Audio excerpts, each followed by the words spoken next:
Третья декада апреля и сплошной снежный покров на земле высотой около 40 сантиметров. Подобная картина ошеломила всех камрадчан, которые, проснувшись, увидели это утром 21 апреля. Конечно, такое обильное выпадение снега в это время очень большая редкость. Потому люди и были поражены этой совсем не апрельской погодой. Но самая большая беда данной непогоды – это удручающая картина того, что сотворил сильный порывистый ветер с деревьями в нашем городе. Деревья, которые я собирал абрикосы, собирал ведрами вишни, они все поломались, остались только голые стволы.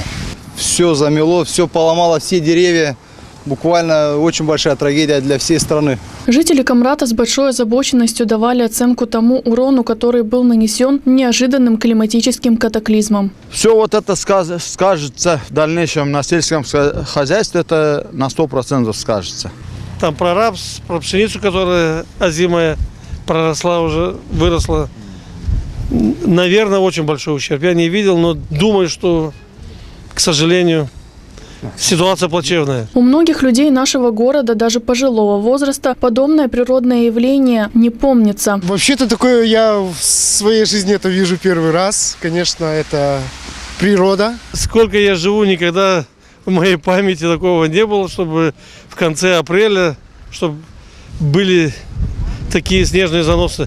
Даже зимой были годы, что зимой не было столько снега. Это будут вспоминать наши дети, наверное, еще. Очень страшная погода. Никто не ожидал, конечно, что так будет в конце апреля. Особые проблемы непогода доставила владельцам автотранспортных средств. Все дороги в городе, и центральные, и тем более второстепенные, с утра были непроходимы. Думал поехать в село к родителям, но транспорт не ходит, дороги не почищены.